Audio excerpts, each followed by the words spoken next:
지금까지 소상팔경이 조선시대 후기 민화의 어떠한 방법으로 어떠한 내용으로 소개되었는지를 소개드렸고요. 지금부터는 이런 영향을 받아서 관동팔경의 형성에 대해서 알아보도록 하겠습니다.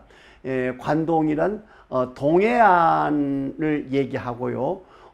태백산맥 넘모 쪽을 관동이라고 하고 태백산맥을 중심으로 내륙적을 관서로 구분을 하죠. 그래서 동해안 쪽에 있는 아름다운 지역을 소상팔경처럼 관동팔경으로 형성된 내용을 살펴보도록 하겠습니다. 소상팔경도의 유행은 사계절에 따르는 사시팔경이나 그 시문, 해화에 크게 성행하고 있었는데 대표적인 시문으로서 정철의 관동별곡이 유명하죠. 정철의 관동별곡이 관동팔경을 그릴 수 있도록 형성되었다고 볼 수 있을 것입니다. 17세기 말에 역시 관동팔경이라는 게 그 관동별곡에서 시작해서 그림으로 정착되었다고 보고 있고요. 18세기 전반기에 관동팔경이라는 그림이 그려지기 시작했던 걸로 보고 있고요. 민화 역시 조선시대 후기 대부분 19세기경에 남아있는 관동팔경의 그림들이 많이 남아있는데요.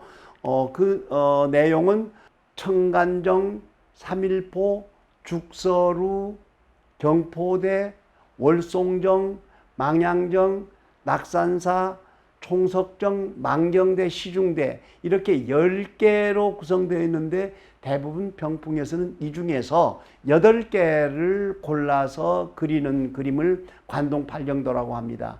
그래서 관동팔경도의 내용이 일정하기보다는 10개의 아름다운 경치를 작가에 따라서 8개로 축소해서 그리는 그림들을 일반적으로 관동팔경의 그림으로 보고 있습니다. 이 관동팔경도도 민화 속에 등장되는, 그러니까 문인화 속에서 등장되는 순수 수묵화의 관동팔경도와 민화 속에서 수묵화의 본질을 그대로 본받아서 그리는 경우도 있고, 때로는 채색을 사용해서 그 아름다움을 더 강조하기 위한 관동팔경도도 남아있는 것을 볼 수가 있습니다.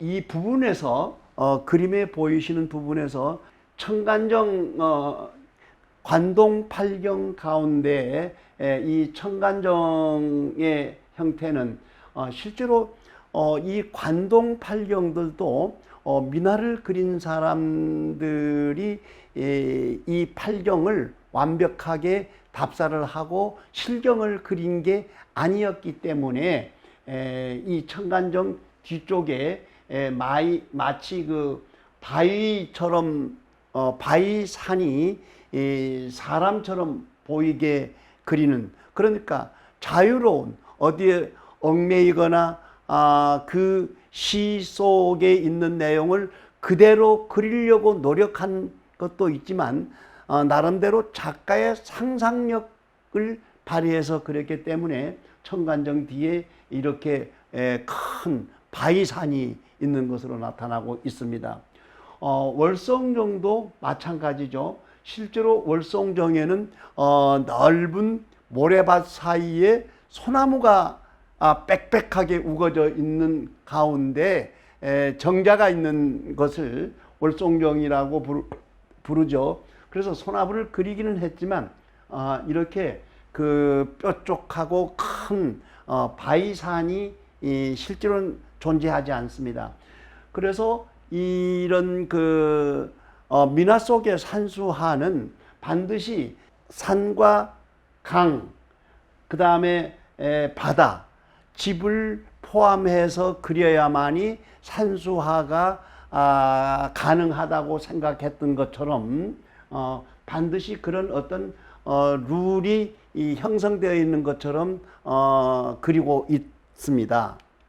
그러면서 해금강 부분을 마치 그 촛대 바위라고 해서 촛대 바위를 가리키고 있는 스님처럼 보이기도 하고요.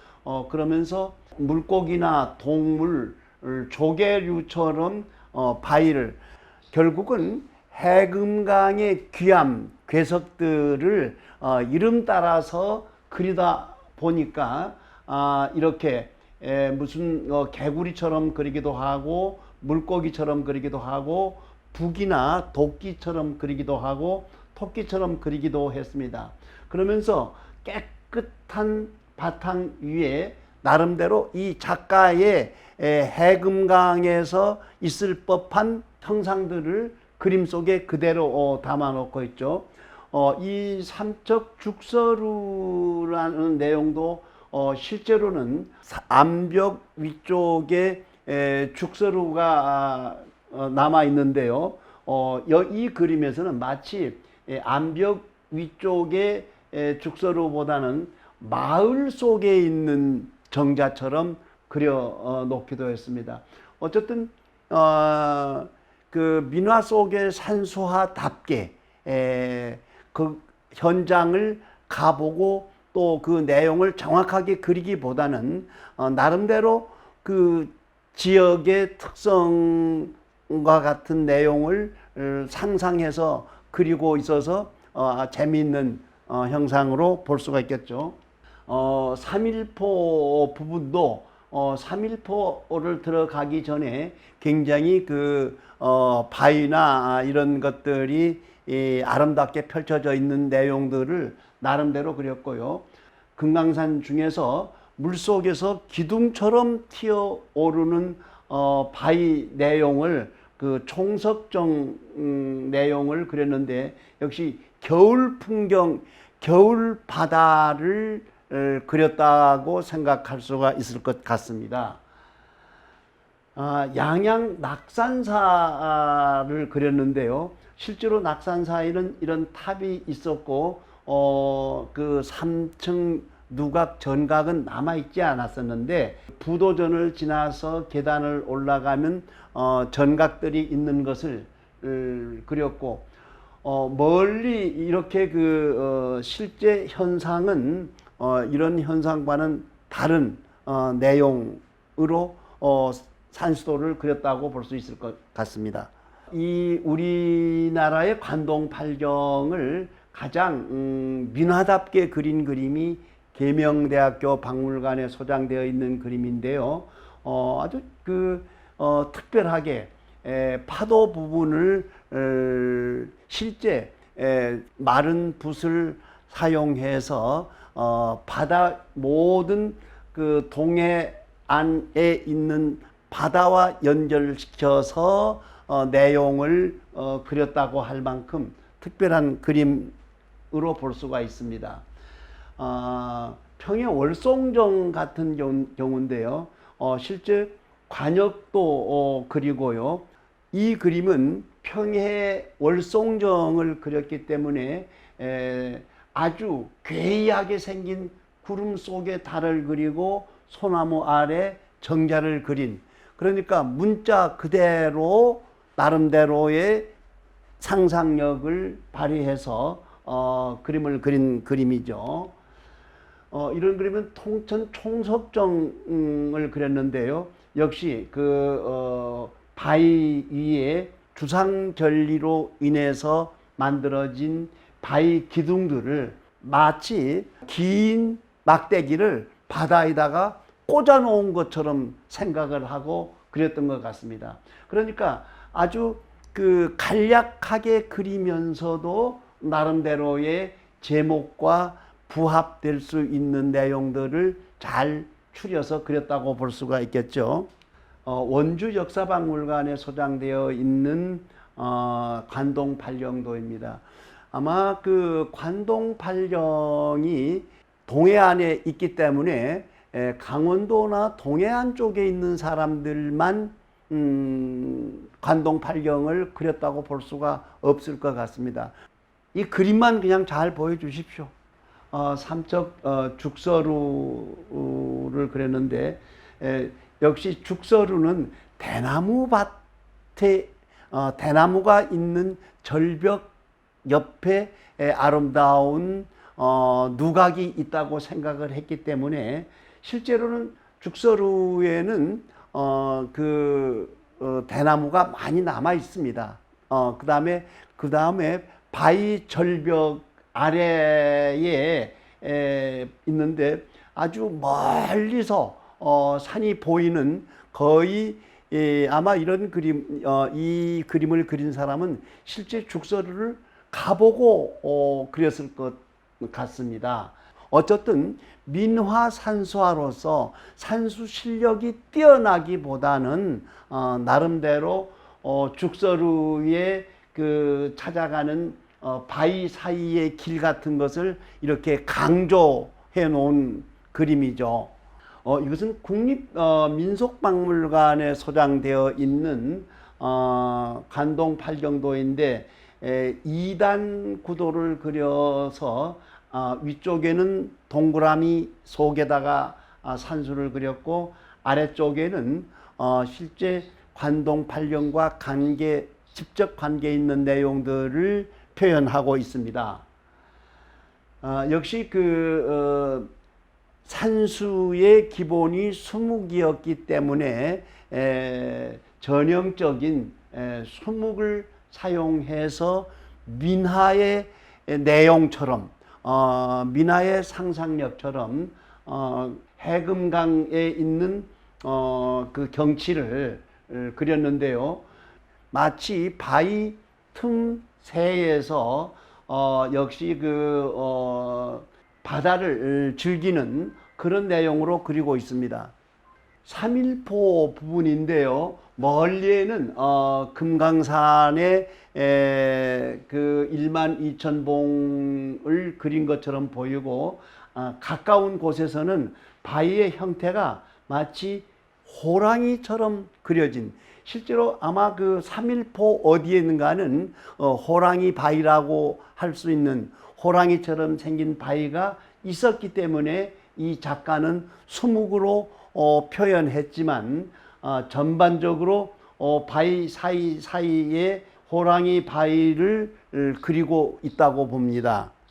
역시 관동 팔경 내용들을 마치 그 붓에 가는 선으로만 표현해서 수묵의 일종인 가는 선으로만 표현한 이런 스타일의 관동 팔경들도 나오는데요. 보현사 부분은 완전 금강산 안에 들어있는 아주 다양한 바위의 형태를 정말 자연스럽게 굉장히 빠른 필지로 그렸고 보현탑을 그렸는데 이게 층수가 아마 20층도 넘은 것 같습니다. 그러니까 보현사의 상징인 탑을 이렇게 크게 높이 그려서 뒤에 금강산의 바위들과 잘 어울리도록 나름대로 표현한 그림이고요. 이 그림도 역시 낙산사에 있는 탑을 강조해서 그렸습니다. 그러니까 그림의 배경과 그림의 규격에 맞도록 탑을 특별히 크게 그린 작가로 볼 수가 있겠죠. 조선민화박물관에 있는 관동 팔경도인데요. 중국의 소상 팔경도가 우리나라에 그렇게 많은 사람들이 민화 속에서 그렸듯이 이 관동 팔경도도 마찬가지였었습니다. 그래서 각 박물관이나 이 관동 팔경도를 조사를 해보면 의외로 한국 산수화의 대표적인 그림이 민화 속에서 보면은 관동 팔경도였기 때문에 우리나라 곳곳 박물관에 소장되어 있는 것을 알 수가 있습니다. 이 관동 팔경도는 가해박물관에 소장되어 있는 그림인데요. 그림 윗부분에 화재도 특별한 글씨체를 활용을 해서 아래쪽 그림과 글씨체와 비슷한 성격을 읽을 수 있는 그림인데요. 그림 내용들이 아주 특이합니다. 그림의 내용을 자세히 살펴보면은 사실은 동해 척추비가 삼척에 있는데요. 삼척에 동해 척추비가 있는 곳은 그냥 민둥산 꼭대기에다가 비를 만들어 놨지만 이 그림 속에서는 미수의 비를 이렇게 바위 속에다가 새겨 놓은 것처럼 그리기도 하고, 월성장 도해암에서도 그런 비슷한 이런 형태들을 나름대로 바위의 형태를 아름답고 아기자기하고 각기 다르게 그리기 위한 그림으로 보입니다. 마찬가지로 고성의 그 종암이라는 건데 전부 바위들을 사람의 얼굴처럼 표현을 하고 있죠.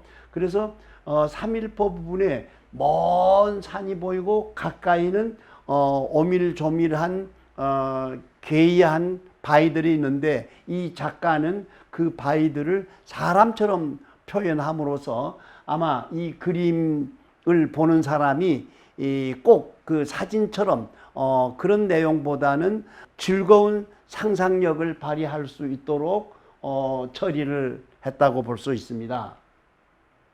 그 외에 우리나라에 유행되고 있는 산수도 중에서 몇 가지를 소개를 해보도록 하겠습니다.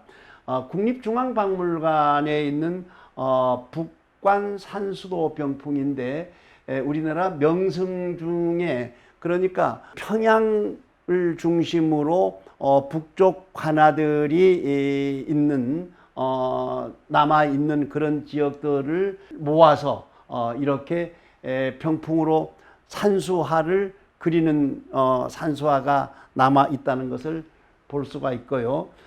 이것은 함흥 십경도라고 그래서 대체적으로 중국의 소상팔경을 그대로 모방해서 우리나라에 팔경이 많이 있다고 말씀을 드렸는데, 중국의 팔경보다는, 우리나라의 유행보다는 오히려 더 경치를 한두 곳 더 첨가시켜서 10경, 12경까지 그리는 한국적인 특수한 산수화들을 볼 수가 있습니다. 사실 이런 그림들은 민화 속에서 민화류로 보기는 어려울 만큼 작가의 뛰어난 그 산수 실력을 발휘하고 있는 그림으로 볼 수가 있겠죠. 그런가 하면은 김홍도 필로 알려져 있는 관서 십경도, 그러니까 관동과 관서 십경도, 그래서 시를 짓는 선비들이나 그림을 그리는 사람 또는 민화를 그리는 사람들 모두가 우리나라의 아름다운 경치를 시로 표현하거나 그림으로 표현하고자 했던 내용들이 이 산수화의 여러 종류에서 찾아볼 수 있는 특성이라고 할 수 있겠죠. 그래서 이런 그림은 팔경이 그렇게 많이 남아 있다고 말씀을 드렸는데, 부여팔경도의 예를 볼 수가 있습니다. 그런데 부여팔경도 같은 경우는 이 정림사지 탑을 아주 크게 생각을 해서 부여의 8경치 중에 대표적인 경치다, 이런 표현을 하고 있습니다. 이런 그림은 제주도의 팔경을 그려놓은 겁니다. 우리나라의 그 산수의 다양함은 역시 팔경이 가장 많았지만 나름대로 지역 특성을 읽을 수 있는 산수화들도 있습니다. 이런 그림은 제주 산수도를 육폭을 그리고 지역에 나타나는 내용들도 그리고 있는데요. 특별한 것은 산의 형태가 올망졸망 있는 육지 지역보다는 제주도의 산수는 크고 넓은 산들이 그렇게 중첩되어 있지 않기 때문에 이런 현상이 나온 것 같습니다. 특별한 것은 제주도 지역에서만 볼 수 있는 것은 산에서 폭포가 내려오고 폭포 아래 물결이 다시 쳐오르는 내용을 그림의 중심으로 그림 산보다 폭포 떨어지는 내용을 더 크게 과장해서 그리는, 그러니까 나름대로 제주도 민화 산수화를 그렸던 사람들은 자기가 보았던 그런 내용들을 과장해서 그려놨기 때문에 제주도 지역 특성을 쉽게 찾아볼 수 있고 쉽게 이해할 수 있는 그림으로 나타나고 있습니다. 그러면서 큰 폭포에서 물결이 치니까 물고기들이 이렇게 작은 물고기들이 모여 있는 내용들을 그렸고, 역시 제주도 지역에서는 산에 소나무를 그렇게 빽빽하게 그리거나 누각을 많이 그리지 않은 특성, 오히려 누각보다는 폭포를 더 과장해서 그린 제주도 산수화에서만 볼 수 있는 특징들을 민화 산수에서는 읽을 수가 있습니다. 이 그림은 밀양, 그러니까 낙동강 지류인 단장면 안에 조선시대 후기에 유명한 자암서당이라는 게 우리나라의 마지막 서당 또는 우리나라 학교 교육의 원리를 찾아볼 수 있는 단장면 안에 있는 자암서당을 중심으로 10군데의 아름다운 내용을 그려놨습니다.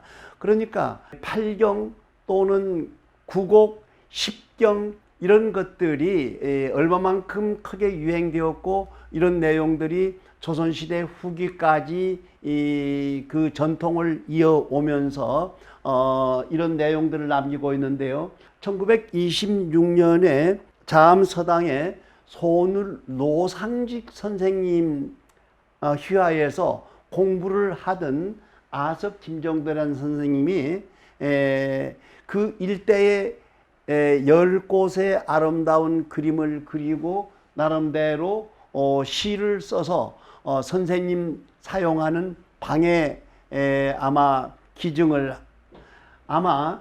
선생님에게 바치는 그림을 그렸던 것 같습니다.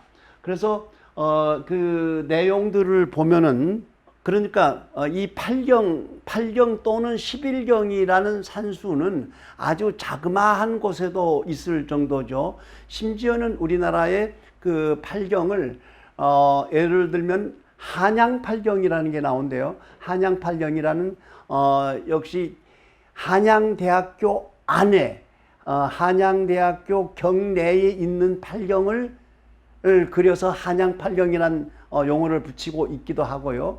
심지어는 우리 문화 속에 팔경이라는 게 크게 유행이 되어서 한옥촌인 가해동에도 가해팔경이라는 용어를 붙여서 사람들이 가해팔경을 지도를 들고 찾아다닐 만큼, 그러니까 동네의 아름다운 곳, 또 면 단위 또는 어느 산이나 지역 단위로 팔경이 얼마나 유행되었었는가를 보여주는 그림으로 보시면 됩니다.